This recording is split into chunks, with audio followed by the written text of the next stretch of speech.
नमस्ते। आज हम इंडिया के हिस्ट्री के बारे में बात करेंगे। इंडिया का हिस्ट्री बहुत पुराना और कमाल का है। ये दुनिया की ओल्डेस्ट सिविलाइजेशंस में से एक है। हमारे देश में बहुत सारे राजा महाराजा थे। उन्होंने बहुत सारे बैटल्स जीते और फेमस हुए। इंडिया हमेशा से ही नॉलेज, आर्ट और कल्चर का सेंटर रहा है। हमें अपने हिस्ट्री पे प्राउड होना चाहिए। ये हमें सीखने और आगे बढ़ने में हेल्प करता है। चलो अब हम इंडिया के हिस्ट्री के कुछ इंपॉर्टेंट पार्ट्स के बारे में जानते हैं। इंडिया का हिस्ट्री इंडस वैली सिविलाइजेशन से शुरू होता है। यह सिविलाइजेशन दुनिया की ओल्डेस्ट सिविलाइजेशंस में से एक थी। यह सिविलाइजेशन बहुत एडवांस थी। उनके पास पक्के हाउसेस, ड्रेन्स और भी फैसिलिटीज थी। इंडस वैली सिविलाइजेशन के लोग बहुत टैलेंटेड थे। वो ब्यूटीफुल स्टैचूज और यूटेंसिल्स बनाते थे। यह सिविलाइजेशन ऑलमोस्ट 3300 बीसी में खत्म हो गई।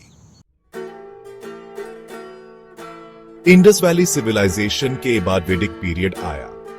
इस टाइम में वेदास लिखे गए। वेदास हिंदूज की होली बुक्स हैं।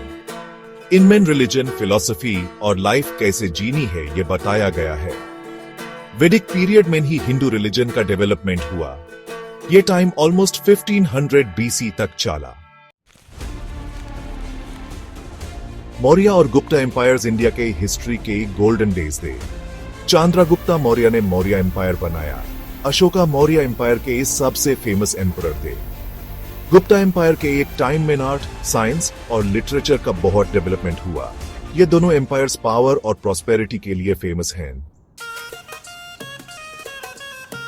सेक्शन 5, मुगल रूल, आर्ट और आर्किटेक्चर का बदलाव। मुगल रूल की टाइम में इंडिया में आर्ट और आर्किटेक्चर का बहुत डेवलपमेंट हुआ। मुगलों ने बहुत सारे ब्यूटीफुल टूम्स, मॉस्क्स और फोर्ट्स बनाए। ताजमहल मुगल आर्किटेक्चर का एक कमाल का एग्जाम्पल है। मुगल एम्परर अकबर को अकबर द ग्रेट कहते हैं। मुगल रूल ने इंडिया के कल्चर को बहुत चेंज किया।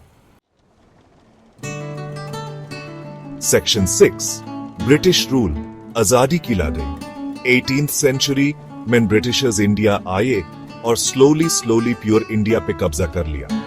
ब्रिटिशर्स ने इंडिया का बहुत एक्सप्लॉयटेशन किया। इंडियंस ने ब्रिटिशर्स के खिलाफ बहुत मूवमेंट्स किए। महात्मा गांधी ने अहिंसा और सत्याग्रह से आजादी की लड़ाई लड़ी। सेक्शन 7, इंडिपेंडेंट इंडिया, एक नई शुरुआत। द 15th of August 1947 को इंडिया आजाद हुआ। यह दिन हर साल इंडिपेंडेंस डे के रूप में मनाया जाता है। पंडित जवाहरलाल नेहरू इंडिया के पहले प्राइम मिनिस्टर बने।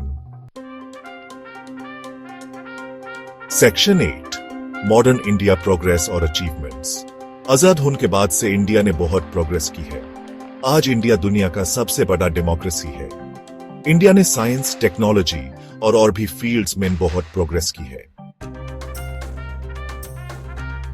सेक्शन 9, इंडिया विश्व गुरु बनाने की ओर। आज इंडिया एक पावरफुल कंट्री बन गया है। हमें अपने हिस्ट्री और कल्चर पे प्राउड होना चाहिए। इंडिया एक बार फिर से विश्व गुरु बनाने की तरफ बढ़ रहा है। धन्यवाद।